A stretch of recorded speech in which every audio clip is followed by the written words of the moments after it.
Saya akan cerita sedikit tentang tradisi hujjah. Dulu ulama itu kelihatannya sederhana, tapi kalau berargumentasi itu hebat. Tadi Gus Zofur menyebut kitab Mbah Hasyim itu mengharamkan kentong. Beliau masyhur itu punya kitab namanya Al-Jasus an Tahrimin Naqus. Intinya kentong itu haram. Secara dalil ini meyakinkan sekali, karena ketika Rasulullah rembukan sama sahabat, kita dengan apa memaklumatkan orang kalau waktu sholat masuk? Ada sahabat yang usul pakai kentong, dzakalin nasoro, itu Nasrani. Ya pakai buk itu semacam trompet besar, dzakalil Yahud. Kemudian ada yang usul kalau gitu api ya Rasulullah, dzakalil Majus. Sehingga dari hadis itu Mbah Hasyim berpikir kentong itu haram. Tapi Mbah Fakih Mas Kumambang itu mengkritik Mbah Hasyim dengan ngarang kitab Hazurru'us Antahrimin Naqus. Jadi beliau ngomentari kitab itu sambil geleng-geleng kepala. Kitab kok keliru nganti ngono. Jadi cara pikirannya siapa Ki Fakih. Kentong di Indonesia itu kanggo wedhus dicolong gitu. Pos kampling gitu. Kalau ada banjiran ya kentong, ada maling ya kentong. Jadi nggak ada persamaan sama sekali dengan kentong yang milik orang apa? Nasrani. Sehingga di pondok saya itu ada kentong tapi jelek sekali. Karena itu satu-satunya cara supaya beda dengan kentong yang di gereja. Kalau elek kan mirip kentong di pos kampling. Itu ya agak-agak ilmiah sedikit. Dulu ceritanya Gus Zofur itu saya teruskan. Itu singkat cerita, itu kalau yang di kejadian di Termas itu Mbah Dimyati sudah nyuruh semua kentong disembunyikan karena mau ada Mbah Hasyim. Cerita itu mukarrar di Kiai Fakih sama di Kiai Dimyati Termas. Setelah kentong dikumpulkan semua, Mbah Hasyim datang, seneng, ngiranya Syekh Dimyati ini sependapat dengan beliau, yaitu sama-sama nggak ada kentong. Tapi setelah itu ada santri yang matur, Mbah Dim pun beres kentong pun kula delikno sedanten. Itu di depan Mbah Hasyim. Jadi GR-nya Mbah Hasyim bahwa Mbah Dim itu sependapat akhirnya hilang. Ternyata ini akal-akalan tuh gitu. Karena santrinya matur, Mbah Dim pun beres sedanten kentong beduk sudah disingkirkan. Itu di depan Mbah Hasyim. Saking lugunya santri, nah saking ikhlasnya agak ngerti mahalus syahid ini adalah Mbah Hasyim. Saya mau meneruskan cerita Gus Zofur. Dulu ini cerita dulu Mbah Mun ngaji di Lirboyo, tapi Kiai Makhrus ngaji sama Kiai Khalil Harun. Kiai Khalil Harun itu adik juga sekaligus muridnya Mbah Umar Harun. Mbah Umar Harun itu generasi kedua setelah Mbah Ghazali. Beliau menantunya Mbah Ghazali, tapi ya sudah ponaan. Sehingga tradisi ini penting karena saya berkali-kali bilang di mana-mana, status orang tua dan mbah itu adalah terserah anak cucunya, bukan terserah mbahnya, tapi terserah anak cucunya. Saya tidak akan bosan mengingatkan ini. Saya pernah di makamnya Nabi Yakub, itu ya dikemuli bendera Israel. Di makamnya Nabi Dawud, Nabi Ibrahim juga dekat sinagog. Sehingga Quran membela Nabi Ibrahim disebut maka anak Ibrahimu Yahudi wala Nasraniya, karena ketika beliau berposisi di Israel, kemudian penguasanya adalah Yahudi, bisa saja makam ini ditulisi dan distatuskan ala Yahudi. Ya seperti Nabi Yakub. Nabi Yakub itu nabi yang kita yakin, tentu berkeyakinan beliau orang baik, orang muslim, orang mukmin, tapi karena di desain mereka ya dikemuli bendera Israel dan disebut Abul Yahud. Karena kita tahu nama lain dari anaknya Nabi Yakub adalah Yahuda bin Yakub bin Ishak bin Ibrahim. Sehingga perasaannya orang Yahudi menjadi Yahudi itu yang ngikuti mbah-mbahnya. Nah khawatir saya ketika buyut-buyut kita kaya. Buyut saya itu orang kaya dulu, namanya Badur Rahman. Itu kaya sekali, tanahnya banyak. Dulu cerita Mbah Hasyim ya kaya sekali. Mbah Maksum juga kaya, Mbah Abdul Aziz juga kaya. Karena dulu itu inginnya kiai itu yo ketok sugih lah, gak ngel-ngelo santri. Tapi nanti kalau cucu-cucunya sudah tidak alim, itu tidak dianggap punya tanah itu karena untuk fasilitas santri. Aku tak kedonyan, mbah-mbahku ya kedonyan. Buktinya tanah yombo. Karena dia akan menafsiri sesuai cara berpikir. Makanya sanad keilmuan yang diceritakan Gus Zofur itu harus diulang-ulang. Kalau nggak diulang-ulang, maka kita akan berpikir sendiri untuk menafsirkan Masyayikhon al-Kiram atau Ajdadan al-Kiram.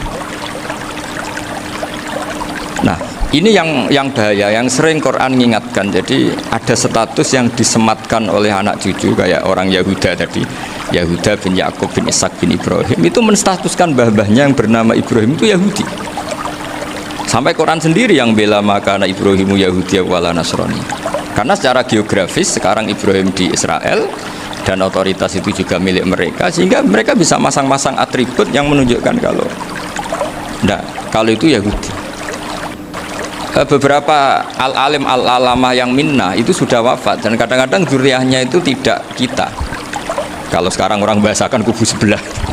Akhirnya ya nggak boleh dikholi, nggak boleh diziarahi. Terus seakan-akan yaktaduna bi ra'yi, seakan-akan mereka berpendapat dengan pendapat syekh ini, padahal enggak. Nah, sehingga tradisi ketersambungan sanad tadi, baik secara genetik atau secara asbab, itu harus terjaga. Saya beberapa kali banyaklah sering diceritain Mbah Mun. Dulu Mbah Munawir ini cerita ya, Mbah Munawir itu saking senenge kitab, ben santri ini so ngaji kitab. Itu kalau ada alumni Lirboyo, alim disuruh baca muin di sini itu Mbah Munawir ikut. Saking ingin tasjeknya, ingin ngajari santri bahwa ngapal Quran udah hafal tok, tapi yo paham. Dan penggalinya Mbah Munawir itu sampai klimaknya dulu Mbah Zaini itu nate nikah sama Nyai Komariah kalau nggak salah, binti Karim, binti Manap. Punya putra Gus Habib, Gus Toha yang diantara putrinya dinikahi Gus Rosin. Terus akhirnya kesampaian juga ketika Mbah Munawir punya mantu alim alama namanya Mbah Ali Maksum, angsal Nyai Hasyimah, sampai Pondok Kramjak ma'ruf bil ilmi, terutama ilmu sorof dulu karena Mbah Maksum itu komplain fa'ala yafulu kok terus fa'alan ya, fa'ala yafulu ya uful gitu kan, masuk fi'il kok jejer isim gitu. Jadi dulu kata Mbah Mun itu ada persaingan ilmu sorof, sorofnya Mbah Maksum Ali Kuaron sama Mbah Ali Maksum Jogja. Jadi wali antok, yang satu Maksum Ali Kuaron, yang satu Ali Maksum. Ya itu dulu saingan ngarang sorof. Nah ini yang menang siapa? Ya terserah duriannya. Kalau duriannya keren ya menang karena terserah yang kampanye. Saya bayangkan adekan Mbah Zubair tidak punya anak sealim Mbah Mun, mungkin kalau Mbah Zubair juga tidak sewow kalau punya putra Mbah Mun, karena saya berkali-kali bilang kalau dalam syair Arab itu kama takarroma, kadang dilafatkan kama tasyarrofa bi Muhammadin Adnanu. Orang berpikir Adnan itu siapa? Itu karena ada Nabi Muhammad SAW. Orang mencari-cari Mbah Mun itu, mencari Mbah Zubair karena ada Mbah Mun. Orang mencari Mbah Dahlan karena ada Mbah Zubair. Wong kok alime ngono bapake sapa? Wong kok alime ngono putune sapa? Tapi kalau kita ini sudah ndak alim, ini orang sudah nggak tertarik nyari-nyari leluhurnya karena dianggap selesai. Jadi yang dengan tanda kutip yang menghabisi mbah-mbahnya itu ya mesti cucunya.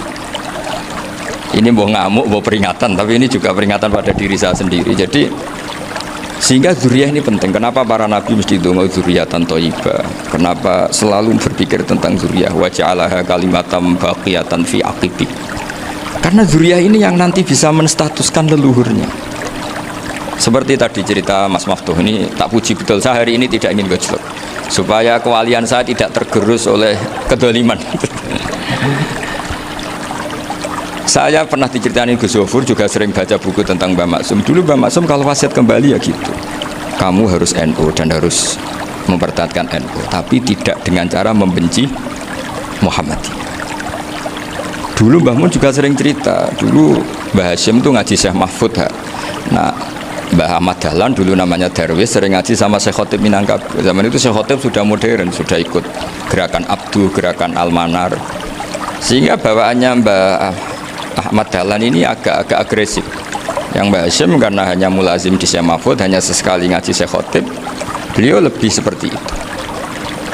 Dan dua beliau ini sama-sama pernah ngaji Mbah Soleh Darat di Semarang, Mbah Hashim sama Mbah Ahmad Dahlan yang dulu namanya Darwis.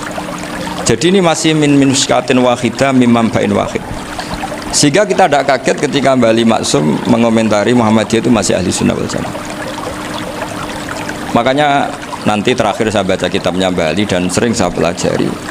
Andai kan kita ini sepakat dengan ilmu, ya kita tahulah kalau Abu Hanifah itu tidak kunut, Imam Syafi'i kunut, berarti kunut itu mazhabnya Abu Hanifah, bukan mazhabnya Mbah Ahmad Dahlan. Apa tidak kunut itu mazhabnya Abu Hanifah, bukan mazhabnya Mbah Ahmad Dahlan. Kita kunut itu mazhabnya Imam Syafi'i, bukan mazhabnya Mbah Hashim. Ini semuanya masih dalam bingkai ilmu. Adzan qabla subhi juga riwayatnya jelas. Tidak adzan ya sudah perilaku kita sudah jelas. Dulu Mbah Mun sering didik kita gitu. Saya sering dengar cerita kalau dulu Pak Arif Fakhruddin begitu hormat sama Mbah Ali, apalagi duriahnya Mbah Azhar Basir, karena beliau dulu ngaji di Termas. Dulu itu nggak ada masalah karena semuanya dianalisis pakai ilmu. Tapi sekarang pakai identitas, yang unut tuh NU, yang nggak unut Muhammadiyah. Berarti Abu Hanifah itu Muhammadiyah, Imam Syafi'i itu NU. Berarti Imam Syafi'i itu ya anak buahnya Ki Miftahul Ahyar kira-kira gitu kan. Nah, kan anak buahnya Pak Said Akil. Kan terus jadi repot. Dulu kita ini pengagum ilmu, bukan pengagum perbedaan. Sehingga di sini yang saya kagum dari sekian ceritanya Mbah Ali Maksum, supaya kitab ini to the point, supaya nggak lama-lama karena waktunya juga. Nanti kalau kemalaman ini kena semprit ini sudah. Ini diantara yang diceritakan Bali itu unik. Imam Syafi'i itu sering tawassul, sering wasilah sama siapa itu? Abu Hanifah. Ini sudah tak petakan, saya baca yang sensitif lah, so yang ini ya. Ziyad al-Babus Samin, terus sebentar ini yang bab tawassul.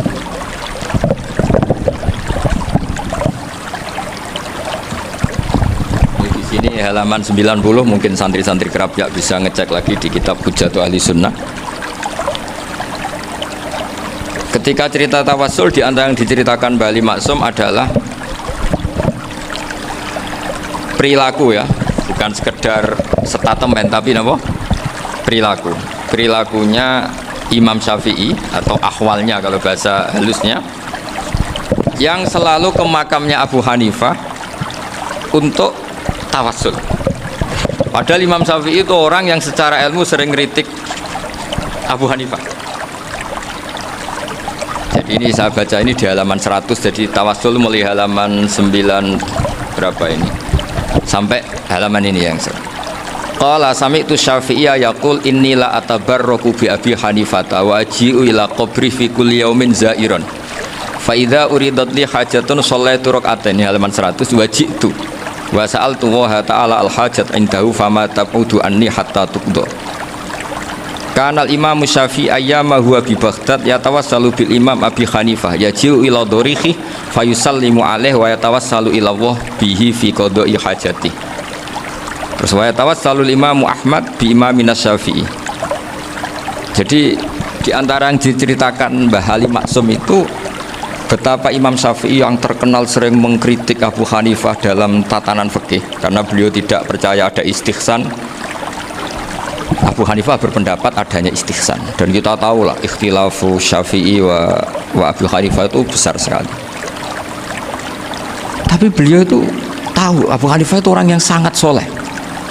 Abu Hanifah itu kalau ketemu sama orang yang utang beliau itu yang lari bukan yang utang Abu Hanifah, karena takut orangnya itu izin. Jadi kalau ketemu yang utang di jalan itu yang sembunyi itu Abu Hanifah. Kenapa engkau sembunyi? Ada yang utang saya lewat, nanti orangnya malu. Jadi setingkat Robiah Adawiyah itu beliau di rumah ada maling itu sembunyi. Ditanya kenapa engkau sembunyi? Malu, gak ada yang dimaling. Malu sama malingnya karena serumah itu gak ada barang yang layak dicolong itu. Itu Robiah dia sembunyi. Itu yang bisa niru itu Abu Hanifah. Jadi wali-wali besar ini ternyata saling menghormati dan saling tawassul. Nah, saya berharap tawassul ini bukan sekedar perilaku sosial, tapi memang ada sanatnya. Sehingga terus diceritakan Bali di sini dulu istaqa Umar bil Abbas. Kata siapa tawassul harus dengan Rasulullah SAW? Dulu istaqa Umar bil Abbas. Sayyidina Umar itu tawassul istisqa dengan Sayyid Abbas. Padahal kita tahu Sayyid Abbas ini tidak nabi. Terus beliau cerita sampai Imam Syafi'i tawassul sama Abi Hanifah. Sehingga gak ada perdebatan, itu kan Umar. Kalau Umar kan ada jaminan boleh diikuti karena beliau sahabat. Bali cerita tentang Imam Syafi'i yang tawassul dengan Abu Hanifah. Seargumentatif itu. Sehingga ada cerita dalam sebuah tafsir. Ya, saya ulang lagi, ada cerita di sebuah tafsir. Kenapa Nabi Musa ditanya Allah, wa matilka biyaminika ya Musa? Ma'ana wa ta'ala a'lam. Tentu Allah sangat tahu yang dibawa Musa itu apa. Karena Allah tahu Nabi Musa itu grogi. Orang dipanggil Wali Maksum pasti grogi, santri dipanggil Mbah Mun pasti grogi. Kenangan saya setiap dipanggil Mbah Mun ya mesti tanya yang ringan-ringan, wis sarapan ya. Arung sarapan ya sarapan. Pas sarapan ya kan tanduk mangan sing enak, wong santri ora tau mangan enak. Ya enggak pernah ngomong yang penting, ngendikan yang penting. Nah, karena Nabi Musa ini grogi, ini sebagian tafsir. Itu ditanya yang ringan, "Sake iku nggawa apa?" Karena pertanyaannya ringan, Nabi Musa juga ringan. Ya Nabi Musa itu sampai lali, itu pangeran sing ya'lamu sirra wa akhfa. Diterang. Niki tongkat Gusti. Gunane kathah Gusti tongkat iki. Qala ya aso ya atawakkau 'alaiha wa ahusyu biha 'ala ghanami wa liya fiha ma'arifu ukhra. Oh, tongkat Gusti niki penting Gusti. Nggih nak. Nggih macam-macam lah Gusti. Atawakkau 'alaiha wa ahusyu biha 'ala ghanami kangge menghalokan wal. Masih terang terakhir dan yang lain-lain Gusti. Wa liya fiha ma'arifu ukhra. Sehingga akhirnya rileks karena Nabi Musa terus ngerti ternyata ketemu pangeran itu gak seserem yang saya bayangkan gitu. Pertanyaannya ringan itu ada ilmunya. Tapi cerita ini yang versi tafsir ini tidak yang seperti di Manaqibul Ghazali. Di beberapa kitab tentang Manaqibul Ghazali diceritakan di alam roh Nabi Muhammad SAW itu yubahi bi umati, saking yubahinya sampai ngendikan ulama umati ke anbiya Bani Israel. Ulama umatku itu pinternya atau statusnya itu mirip-mirip lah. Kaf itu ya mirip-mirip kayak ulamanya nabinya Bani Israel. Akhirnya Nabi Musa itu tersinggung sekali, bagaimana mungkin ulama disamakan dengan nabi. Sehebat-hebatnya ulama itu kan tidak akan yabluhu darajatan nubuwah atau yartaqi ila darajatin nubuwah. Itu akhirnya ya kalau kamu nggak percaya panggil, yang dipanggil Imam Ghazali. Ya Nabi Muhammad juga nggak mau kalah gitu. Kalau manggil ulama RT ya kalah keok. Akhirnya Imam Ghazali datang, ditanya sama Musa, "Mas muka, nama kamu siapa?" "Ana Muhammad bin Muhammad Al-Ghazali At-Tusi Asy-Syafi'i." Itu disebut panjang sih. Nabi Musa guyu-guyu. Kamu ulama kok ngomong yang nggak penting, ditanya namanya kok penjelasannya sepanjang itu, dianggap itu satu kesalahan. Masa tanyanya nama kok ditanya jawabnya Muhammad bin Muhammad Al-Ghazali At-Tusi Asy-Syafi'i, kepanjangannya. Ketika Nabi Musa agak mencibir, agak gimana itu, terus Imam Ghazali, kalau ini masalah, lebih masalah jenengan. Apa itu? Yang tanya jenengan tuh Allah ya alamu sirra wa akhfa, dan Allah hanya tanya wa ma tilka biyaminika ya Musa.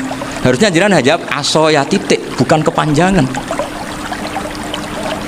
Atawakkau 'alaiha wa syubha itu kepanjangan. Allah tanya yang di bawah kamu itu apa? Yang di tangan kamu. Harusnya jawabnya hanya asoya.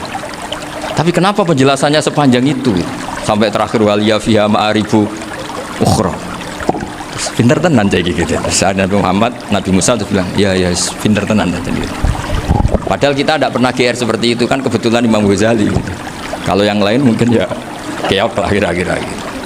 Tapi ini cerita dalam khazanah keilmuan. Bener yang dikatakan Gus Zofur. Saya termasuk orang yang pernah mondok Lirboyo Pasanan. Jadi setelah saya disuruh nemani Gus Kamil, tahun berikutnya Gus jenengan disuruh. Pokoknya anakku mbok sak wulan lah kudu tau mondok Lirboyo. Biar aku tahu ngaji Wakarim. Terus yang disuruh Baturi Gus Kamil itu saya. Jadi saya pernah 1 bulan tuh di Lirboyo. Karena saya ini santri beling ya, kontraknya pokoknya penting ziarah Bakarim. Ya saya nggak pernah ngaji ya, pokoknya gerbar ngisa. Ziarah ya sudah. Ngaji subuh ingat saya sama Gus Imam. Itu dari 17 hari ingat saya ngaji 2 kali. Tapi kalau ziarah ke Bakarim sudah lupa jumlahnya karena memang kontraknya disuruh ziarah. Sampai seperti itu. Dan saking senengnya bangun sama Mbak Karim saya masih ingat. Ngamplopi salam template itu masih ingat untuk Gus Anwar, untuk Gus Imam, untuk Gus Kafabi, termasuk untuk Gus Maksum.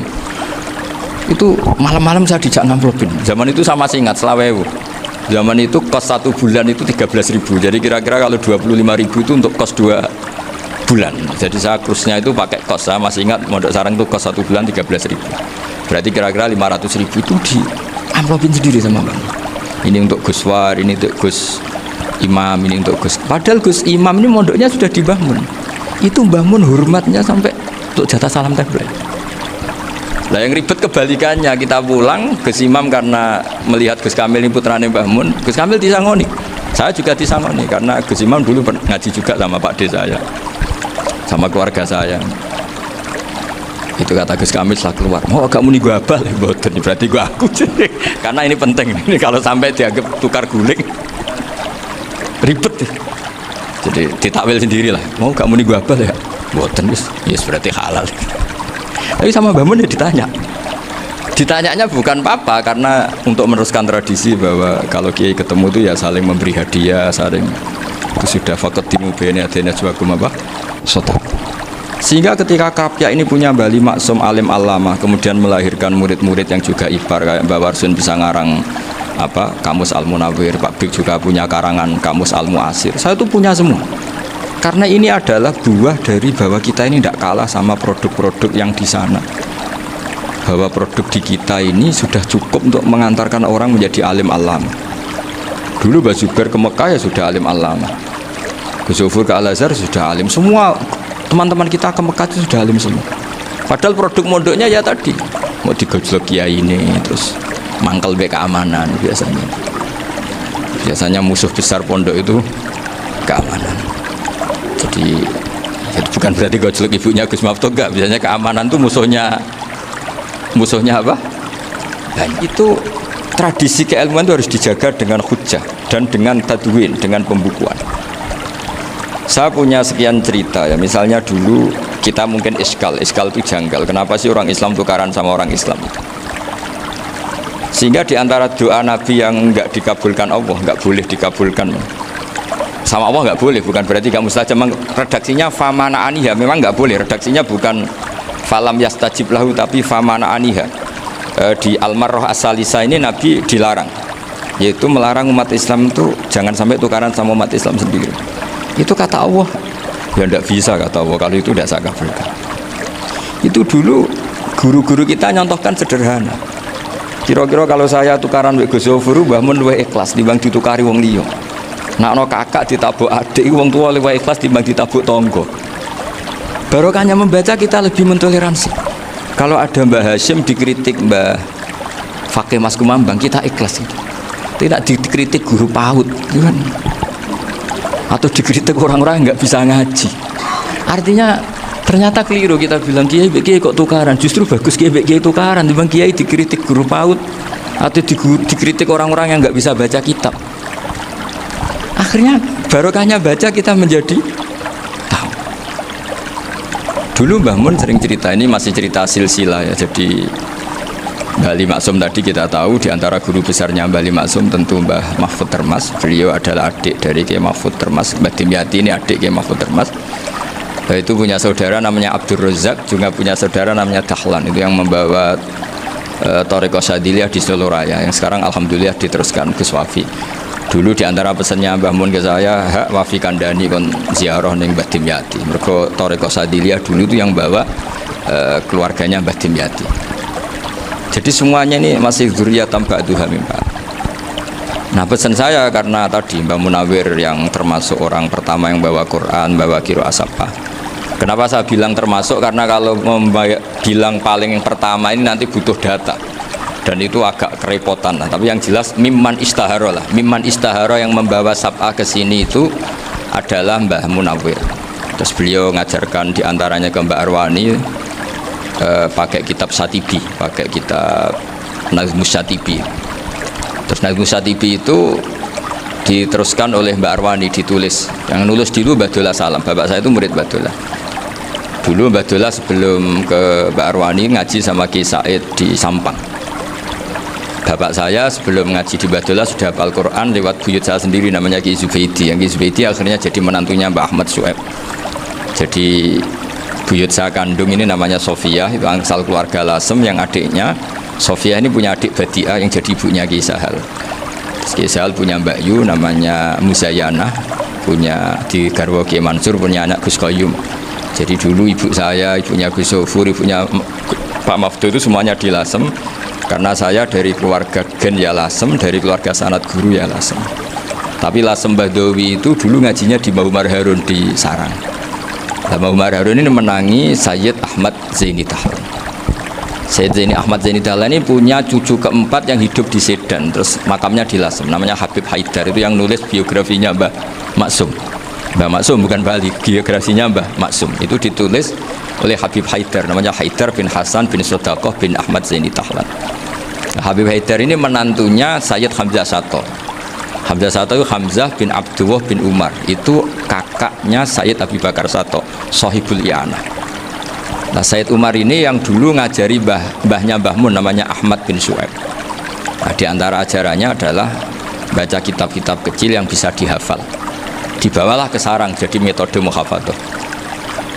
Tapi kemudian lama-lama oleh di pondok itu jadi syarat kenaikan kelas. Dulu gak ada muhafadzah untuk kenaikan kelas ya, supaya orang alim itu harus hafal. Lama-lama dipakai syarat untuk muhafadzah. Jadi semua ini sanad harus kita ingat supaya kita bisa menjaga tradisi. Termasuk tradisi ini kiai seneng jagungan, terus ngomong ra penting.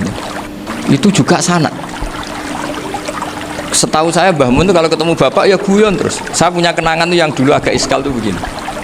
Ada isu lah, entah isu entah hoax entah apa, ada kaji itu agak beling itu, pokoknya beling lah. Seneng siapa itu, rondo lah apa. Pokoknya beling. Ketika Mbah Mun dilaporin tamu kalau kaji itu beling sama rondo itu, Mbah Mun tanyanya lucu. Lu ayu no cum. Wahyu banget Mbah. Wahyu. Itu bapak juga bakas ayu nih. Dulu saya sekali ini kiai kok bakas wong ayu, bakas bodine barang lah kira-kira gitu. Tapi setelah saya tambah alim, tambah ngerti itu, kata bapak gini, ya abek bakas ayu hak timbang iya no malah kozaf. Ternyata seni. Sekali Mbah Mun atau bapak bilang waji kok zino kaji, maka larinya ke kozaf. Maka menghindari bahasa menuduh, ngomong yang nggak penting. Loh ayu no. Jadi kiai dulu tuh orang sok suci tapi menghindari hal-hal yang jadi punya seni untuk ngelola kehidupan. Orang bermalam-malam jagungan sama teman asik itu kan perlawanan terhadap nafsu kita, syahwat kita untuk mungkin nikmati dugem di bar atau di tempat-tempat maksiat.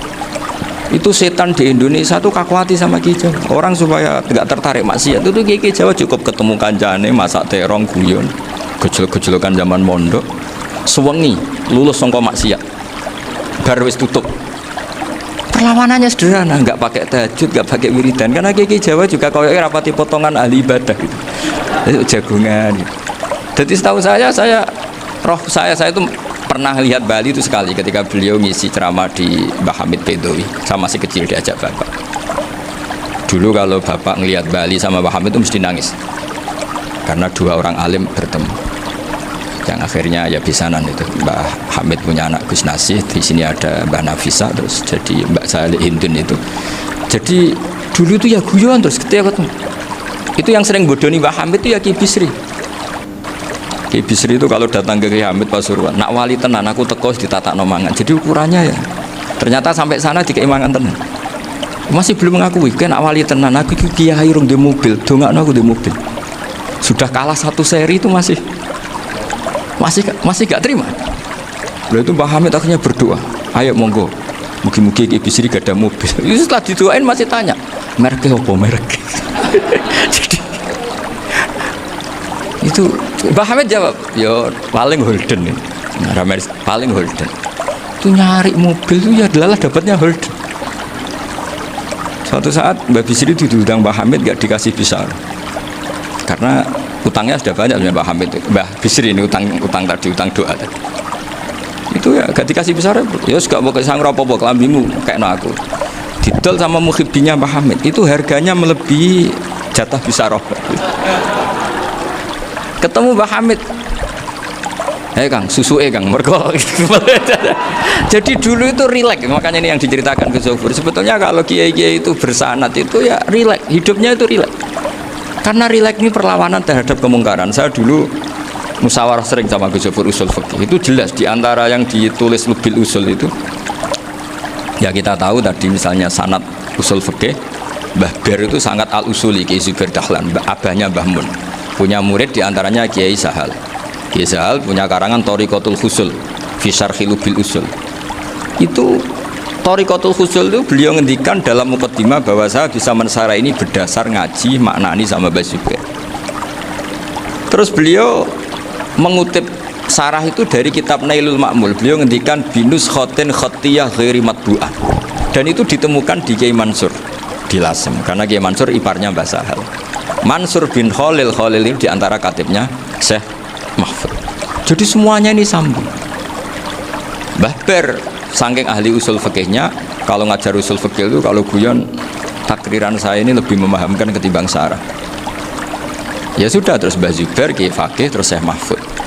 Di sini Syekh Mahfud termasuk orang yang dekat Mbah Munawir, sampai putrane Mbah Mahfud namanya Gus Muhammad dibawa Mbah Munawir, kemudian mondok di Termas diantaranya, terus dinikah jadi menantunya kalau nggak salah Haji Taslim di Betengan, kemudian sekarang juriannya Mbah Mahfud di Betengan. Ini nggak boleh hilang secara seperti itu. Diantara di usul fikih diterangkan, ketika diantara 5 hukum itu ada yang bernama mubah.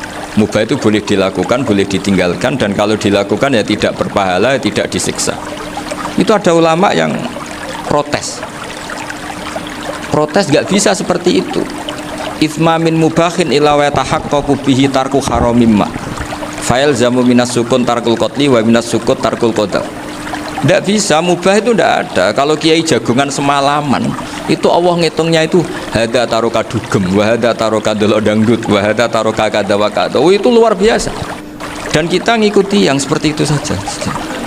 Gak usah tahajud, gak usah witir telulas kaya ora kuat timbang gremeng.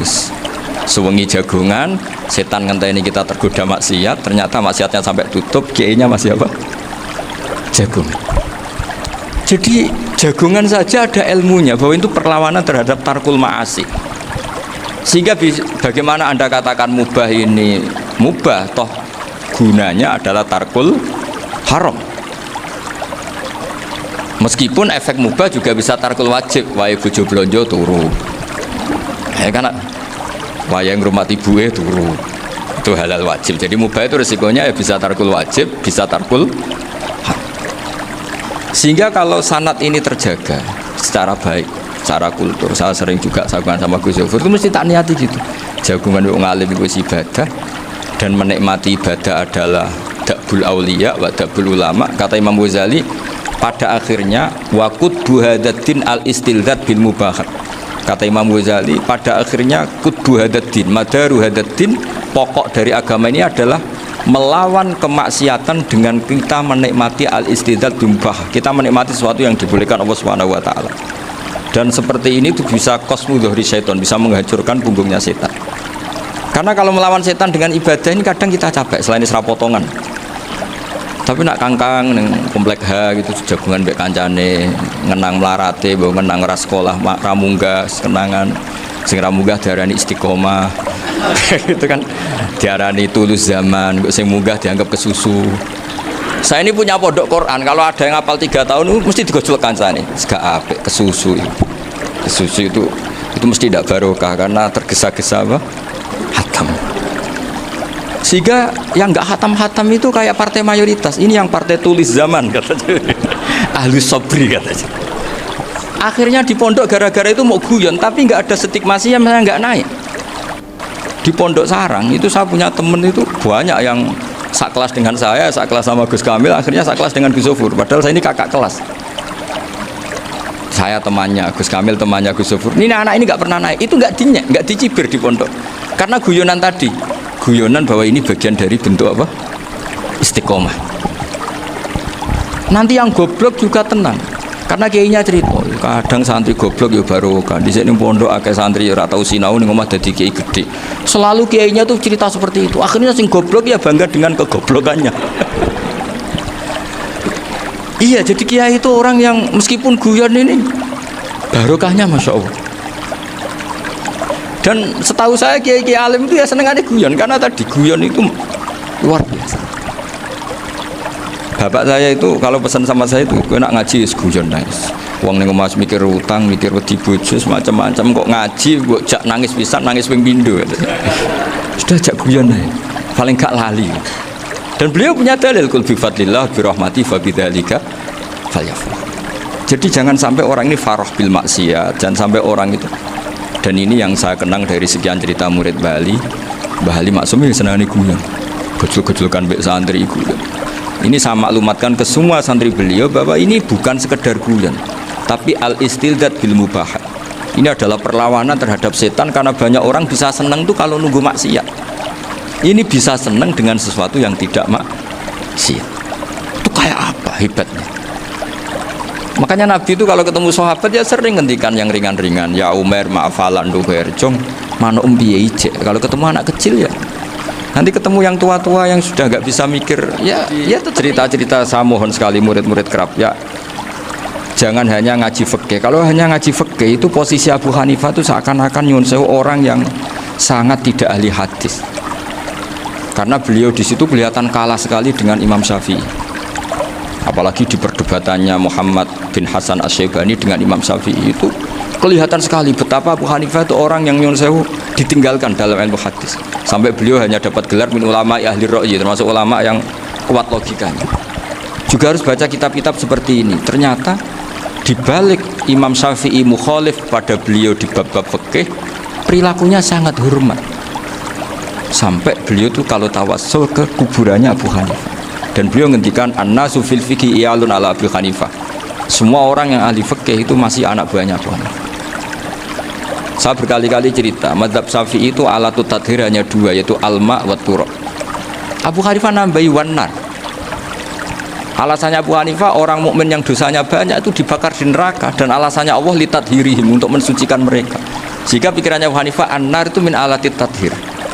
Apa yang terjadi ketika bata itu batu bata yang dibakar, di situ campur telepong, campur apa-apa, itu kalau sudah mazhab Abu Hanifah selesai, sudah suci, karena sudah ngelewatin pembakaran. Meskipun kita tidak akan kalau kehilangan air terus wudhu dengan api, bisa punya semua itu. Tapi apapun itu menjadi solusi. Sehingga saya punya kitab namanya Ikhtilafu Malik, Ikhtilafu Malik wa Abu Hanifah atau Ikhtilafu Syafi'i ma Abu Hanifah. Itu kelihatan sekali kalau Abu Hanifah itu nyuruh posisinya kalah, karena yang ngarang orang-orang Syafi'i. Tapi kalau melihat kitab-kitab kewalian, misalnya di kitab Mizan Kubro ini juga sering disebut itu Mbak Ali Maksum tentang Imam Sa'roni. Berkali-kali beliau mengutip Mizan Kubro. Itu Abu Hanifah adalah orang yang sangat mukasyafah. Artinya ketika Nabi cerita air wudhu itu menjatuhkan dosa, tidak ada air wudhu yang jatuh ke kamu kecuali saat itu juga dosa kamu jatuh. Itu beliau datang ke Madharota Kufah. Kemudian beliau bilang sama si orang tua tadi, tub anizina. Orangnya terus bilang atubu minazina.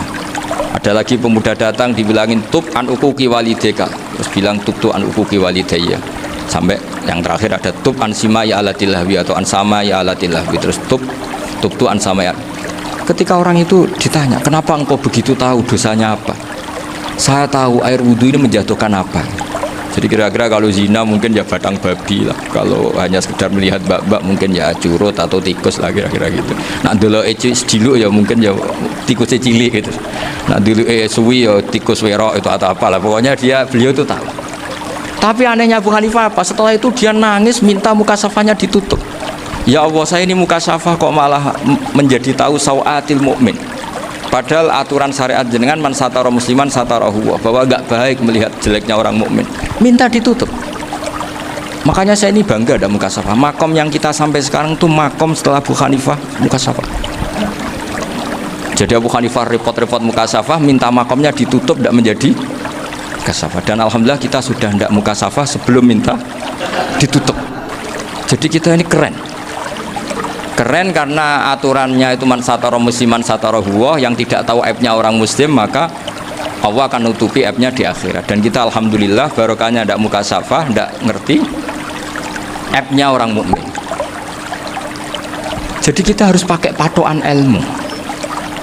Saya ulang lagi, kita harus pakai patokan. Makanya saya tahu betul ketika Kiai Hamid Pasuruan, beliau dulu ngaji Jamul Jame, ngaji Juman, Bali Maksum di sana sama Gus Habib, sama Gus Muhammad bin Mahfud, termasuk mbah saya kandung dulu Kiai Sidik, mbah saya yang dari itu juga ngaji di Termas. Bapak saya dulu Kiai Nur Salim ngaji di Buyut Baiti. Dulu itu kawin juga sederhana, kayak cerita Gus Zofur. Jadi bapak saya kandung itu Kiai Nur Salim itu ngaji di Mbah Baiti. Mbah Baiti itu adik kandungnya buyutnya saya dari ibu. Nah, Mbah Baiti itu teman akrabnya mbah saya namanya Kiai Nur Sam, Mbah Nur Sam. Singkat cerita terus Nur ke Jorabi rata Arabekno itu. Setelah bapak saya ke Badullah mau ditawarin jadi mantu, kata bapak saya kula pun dipek mantu Mbah Beidi. Akhirnya dapat ibu saya itu. Karena ibu saya itu cucu Mbah Beidi, cucu lambung. Jadi mbahnya ibu saya itu Mbak Yunya Mbah Beidi. Namanya Mbak Sofia tadi yang dapat Mbak Idris itu. Yang Mbak Idris ini bin Umar. Ya Mbak Umar yang mbahnya Mbah Hamid. Hamid bin Abdul bin Umar. Kalau bahasa itu Fatimah binti Idris bin Umar. Dulu kecilnya Mbah Idris namanya Abdul Khalik. Kalau kecilnya Mbah Hamid namanya Abdul Mukti. Kalau kecilnya Mbah Maksum namanya Muhammadin kalau nggak salah. Dulu itu orang dulu itu namanya dua-dua karena diganti ketika musim apa? Haji. Jadi ini terjaga. Sehingga tidak ada ceritanya kiai-kiai yang jagongan kemudian santrinya itu yang agak-agak khawatir. Kiai kok sungi-sungi jagongan, gak tahajud, gak duha, itu tidak ada. Karena ini dianggap fi'lul mubahat untuk melawan mungkar. Jadi sehingga di kitab Ihya diterangkan, kamu jangan ngira orang-orang soleh ketika jagungan itu min ahlil bitolah wa takasur, itu orang-orang yang pemalas, itu enggak. Tapi mereka bisa mengasyiki Allah, bahwa dalam jagungan ketemu teman ya asik, gejul-gejulkan sama Pak Maftuh ya asik. Dan keasikan ini bentuk perlawanan terhadap keasikan harus dengan maksiat. Itu kayak apa kalau kita ngaji sampai seperti itu, termasuk tadi yang diceritakan Pak Maftuh kitab Hunyah. Semoga beliau cerita juga pernah belajar. Saya pernah belajar kitab Hunyah khatam. Itu diantara yang diceritakan Syekh Abdul Qadir Al-Jilani tadi, kata beliau Al-Jilani dipakai Jim Al-Jilani. Ini agak beda dengan kita. Mbah Zubair itu punya kitab namanya Al-Qalaid Al-Luluyah. Beliau menfatwakan nama-nama ajam itu kamu bebas. Ajamiyun fasna bihi masyita. Sehingga kita kalau punya kiai harus mau cokolal ustukhri, sehingga mau cokolal istukhri. Tirmidzi juga nasibnya sama. Qolat rawahut Tirmidzi. Sing sitok rawahut Turmudzi. Yang satu rawahut Tarmidzi. Ya karena kita keluarganya Tarmidzi apa enggak gitu. Makanya kata Mbah Mun sama singa. Wong kata cerita Gus Zufur tadi, adabnya Gus Zufur itu cerita tentang keluarga ibunya. Padahal keluarga ibunya juga orang-orang soleh yang luar biasa. Itu kata Mbah Mun, kowe roh jenenge Imam Bukhari tahu ya. Jenenge sapa? Saya nyebut Muhammad bin Ismail bin Ibrahim bin Mughirah bin Bardasbah. Lah iya Bardasbah mbok waca Bardisbah yo. Lah cara kene mbok Parmin mbok Parlan. Jadi Bardisbah mbok Bardasbah iku cara kene yo Parmin Bapak. Iku rak Mbah Fadl Senori, dadi kabeh diwaca Arab. Jenenge Mbah Umar Harun. Dhisik yo wong sarang Mbah Harun mbok Kirun yo ora ora, wong dhisik yo wong kuno ya. Jadi kalau versi Mbah Fadl, termasuk yang pertama bikin nasab Mbah Maksum itu tulisannya Mbah Fadl yang dikutip Habib Haidar tadi. Ya saya seperti Gus Zufur juga mencari-cari hubungan ulama-ulama di Jawa itu. Mbah Mun kalau bicara mbahku harus jenis Kiai Serut. Kalau ditulisannya Mbah Fadl itu syaraf. Jadi Mbah Fadl itu fanatik orang-orang alim itu ditulis Arab. Kalau Mbah Mun itu Jawa. Dulu itu ada wali seto di daerah saya. Dulu orang ya janggal, ternyata ada sato itu kesamaan di Arabnya itu. Sehingga kiai-kiai itu ada fanatik Tirmidzi, Turmudi, Tarmidi, Jilani, Jailani karena ajamiyun fasna bihi masyita. Jadi kalau nama-nama ajam semonggo lah baca sekenanya sementing. Cuma mungkin tahqiqnya benar Pak Maftuh tadi, memang di Mu'jamul Buldan itu Al-Jilani bikasri jim, ya sudah kita baca Al-Jilani. Sebab itu kayak Pondok Pelosok Lirboyo itu menurut saya bagus. Orang itu maknani betul sama gurunya. Kalau sarang enggak. Kalau Pondok Lirboyo, pondok yang tadi ternyata keluarga Mbah Munawir sini pernah bisanan, yaitu Mbah Zaini pernah nikah sama Nyai Komariah ya kalau nggak salah, punya putra Gus Habib ya, Pak Toha dan sebagainya. Itu betapa hubungan pondok Quran sama pondok kitab dulu itu nggak pernah terputus. Bapak saya selapal Quran itu dulu ngaji Mbah Zubair. Jadi bapak saya sering ngutip mu'en apa, padahal bapak saya itu terkenal tuh, beliau cita-citanya itu saya ingin hafal Quran kayak hafal Fatihah. Beliau itu sampai sekolahnya sekali, karena beliau inginnya hafal Quran kayak hafal Fatihah. Termasuk murid terbaiknya Mbah Dullah bapak saya. Itu ya ngaji kitab. Sehingga kata Mbah, jadi Mbah Munawir di mantu Bali Maksum, itu ya sudah dipenggali dituruti pangeran. Lahirlah seorang Bali Maksum yang membawa. Jadi dulu itu ya Gus Muhammad yang ngaji di Termas, nanti Mbak Arwani sebelum ngaji di sini ngaji di Tebu Ireng. Sehingga Mbak Arwani bisa ngarang kitab. beliau ngarang kitab tentang sab'ah, Faidul Barokat namanya. Ya nulisnya ya fasih ya. Saya punya tulisan tangannya Mbak Arwani itu banyak. Saya juga punya tulisan tangannya Mbak Hasyim Asy'ari ketika nyurati buyut saya yang di Damaran itu pakai bahasa Arab. Jadi dulu itu Mbah Ali Maksum juga sama, surat-suratannya dulu sama tokoh-tokoh Muhammadiyah ya bahasa Arab. Nah ini harus kita dengar dari abna, dari bahwa Mbah Maksum kemarin yang diceritakan Bu Zofur di Khol Mbah Maksum, kue kudu belo NU, kudu tetap NU, tapi bukan dengan cara membenci Muhammadiyah. Tadi Pak Maftuh menguatkan sanad itu dari Pak Atabik bahwa Muhammadiyah termasuk ahli sunnah apa? Karena sama-sama tidak sabus sahabat, sama-sama ikromus sahabat, dan sama-sama bermadhab. Nah soal akhirnya ada beberapa yang usrapati seneng ngaji ini yang agak ribet. Tapi kamu tidak usah ngeritik Muhammadiyah agak seneng ngaji, kayaknya juga sama, kita nggak seneng ngaji juga banyak itu. Jadi kalau ngeritiknya masalah itu kan kita ya agak-agak sama. Ya jadi ternyata di sini, terus ini yang terakhir supaya nggak lama-lama, Bali juga punya sisi keras sekali. Jadi dalam hal-hal yang khas ini di halaman 87 itu keras sekali. Beliau ngendikan wahal bi jununun hatta usdira amri lil mu'minin alla yazuru rasulahum. Jadi ketika saya tadi sudah bilang bahwa beliau sering muji Ibnu Taimiyah dalam banyak hal, tapi dalam banyak hal juga beliau mengkritik Ibnu Taimiyah ketika menafsirkan la tusaddur rihal illa ila salasati masajid. Kemudian Ibnu Taimiyah tidak mentasrekkan, tidak mensunatkan ziarah kubur Rasulullah SAW. Beliau mengkritik, dan cara mengkritik adalah ngendikan ulaikal ladzina yuriduna ayyahulu bainahu sallallahu alaihi wasallam wa baina ummatihi fi nakhiyatin. Itu adalah orang-orang yang ingin membuat batas antara Nabi dan umatnya. Saya termasuk terinspirasi makalah Bali ini adalah bagaimana Anda mengkafirkan orang Islam berdasar qala Rasulullah sallallahu alaihi wasallam. Wan nabiyyu asyaddun nasi syafaqatan li ummati. Wan nabiyyu akhrasun nas, orang yang paling serius supaya umatnya ini selamat. Kemudian Anda dengan hadisnya Nabi mentafrik bainahu wa baina ummati berdasar dawuh Kanjeng Nabi. Cek mentalani. Makanya saya itu nggak pernah keras di bab ini. Misalnya nyuwun sewu ada santri sarang yang nakal, terus saya tidak berani komentar karena saya tahu Mbah Mun itu sangat mencintai santrinya meskipun yang nakal. Saya melihat sendiri, bukan jari ada santri cara pelaturan pondok itu diboyong karena nakal. Itu Mbah Mun ngendikan begini, ya jeng yo ke diboyong itu cara aturan pondok. Nah aturannya pangeran gerke tobat dadi wong apik dadi wong saleh. Ya kowe kudu tetep sering rene, tetep santri kudunya akhirat. Soal pondok ya ben ana aturan, ben jenenge kowe nakal nemen ya diboyong, tapi kowe tetep wong apik.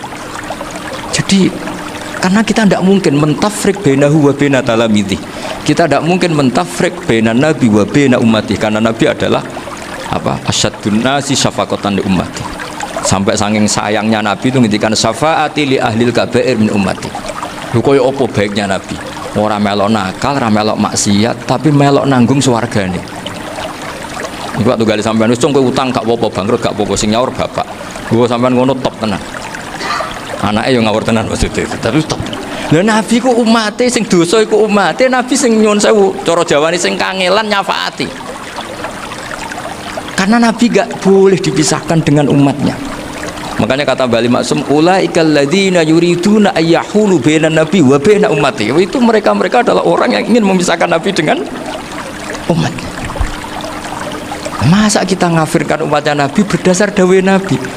Itu kan sama, saya benci santri Anwar berdasar dawuh Mbah Mun, padahal orang tahu semua begitu sayangnya Mbah Mun terhadap santrinya. Sama juga kamu benci santrinya Bali Maksum berdasar dawuh Bali, padahal beliau sangat mencintai santri. Nah kultur-kultur seperti ini tidak boleh hilang. Kita punya sanad, punya guru, punya keluarga yang sama. Jadi mbah-mbah saya itu orang Tuban, dekat sama posisi Ibrahim Asmorokonti tadi yang diceritakan. Jadi di kampung saya, kampungnya bapak saya itu ada makomnya Siti Syariah, itu mbak kandungnya Sunan Bonang. Dan bapak dulu sering ngajarin ziarah saya ke Mbak Asy'ari. Mbak Asy'ari itu bin Jumadil Kubro, berarti Mbak Asy'ari itu saudaranya Mbak Ibrahim Asmorokonti, gurunya Sunan Bonang. Jadi Sunan Bonang ke Tuban tuh karena disuruh ngaji sama Mbak Asy'ari, Mudin Asy'ari itu yang di Bejagung. Jadi ini semua sanatnya itu jelas, aturannya jelas. kan Sunan Bonang bin Ampel bin Ibrahim Asmorokondi bin Jumadil Kubro lah. Yang Mbak Asari ini adiknya Ibrahim Asmorokondi, makamnya di Bejagung di Tuban. Dulu Sunan Bonang sebelum ngaji kemana-mana ngaji di Bejagung itu, di Mbak Asari itu. Terus kemudian Sunan Bonang hidup di Lasem, di Pasujudan di Lasem, makanya Lasem banyak orang alim karena ya dulu Sunan Bonang itu diantara aktivitasnya itu di Pasujudan di Lasem itu. Wafatnya kila di Bonang, kemudian mau dibawa orang Madura ke Madura, terus diambil Mbak Asari, pernah mbahnya karena Muammar Mbak Asari, terus dimakamkan di Bonang. Jadi cara berpikir Mbah Ali ini menginspirasi saya. Kita tidak boleh mengkafirkan umatnya Nabi berdasar dawai Nabi. Karena apa? Itu yang tidak diinginkan Nabi. Nabi itu inginnya yang di luar itu masuk, bukan yang sudah di dalam dikeluarkan. Itu kata beliau, ulaikal ladzina yuriduna ayyahulu bainan nabi wa baina ummati. Orang-orang yang tidak mentasrek ziarah pada Nabi adalah orang-orang yang ingin memisahkan Nabi dengan. Dan begitu kias berikutnya, orang-orang yang sidik-sidik muni ini kafir, ini sudah enggak benar, ini la yurja khairuhu, itu orang-orang yang memisahkan. Dan lucunya berdasar dawai Nabi. Makanya semua kalau sampai ngaji Mizan Kubro, ini kitab yang sering dikutip Bali Maksum, ketika Nabi ngintikan laisa minna man ghasyana, laisa minna man latomal hudud wa syaqqal juyub bada'a bid'awal jahiliyah, laisa minna min tilkal khoslah. Semua ulama mentafsiri laisa minna fi tilkal khoslah, bahwa dalam hal itu Islam tidak bertanggung jawab. Masa menipu berdasar dibolehkan, Islam kan tidak mungkin. Semua perilaku yang salah disebut Nabi laisa minna fi tilkal khoslah, bukan laisa minna fayakunu huwa kafir. Tidak ada satu ulama yang mengatakan laisa minna berarti orang ini kalau menipu sudah kafir. Ketika dosa ya sak dunya kafir kabeh. Siapa enggak pernah menipu? Sekedar pernah. Siapa enggak sering menipu? Bahkan hobi kadang ya rezekinya dari nipu. Nah itu kalau betul maknanya laisa minna terus kafir, semua orang di dunia kafir. Karena siapa sih yang selain Nabi yang enggak, selain Nabi kan enggak mungkin apa? Maksud. Belum lagi menurut teori usul fikih ada nipu yang wajib. Ya kan, misalnya kita orang baik ketemu orang dolim yang memburu perempuan mau diperkosa terus bersembunyi, yang kita tahu, kita wajib nipu apa wajib jujur? Ketika orang dolim tanya, perempuan tadi kemana? Wajib nipu apa wajib jujur? Wajib nipu, karena kalau kita jujur berarti memberi peluang orang dolim menemukan buruannya. Jadi betapa alimnya. Dan ketika kitab Mizan Sa'roni dipakai Bali, dipakai Mbah Mun, saya pernah ngaji Mbah Mun, terus kita tahu maknanya laisa minna fi tilkal khoslah. Sehingga kita tidak mengatakan laisa minna dengan terjemahan letterlek tidak termasuk umatku. Kita tidak akan menambahi fatafrek fayakunu kafiran, tidak akan selamanya. Karena maknanya laisa minna fi tilkal khoslah. Kenapa kita selalu begitu? Karena nggak mungkin kita memisahkan umatnya Nabi dengan kanjeng Nabi berdasar dawuh kanjeng Nabi. Karena Nabi adalah berstatus bil mu'minina raufur rahim. Ya terus ini mohon maaf sekali, ini yang saya bisa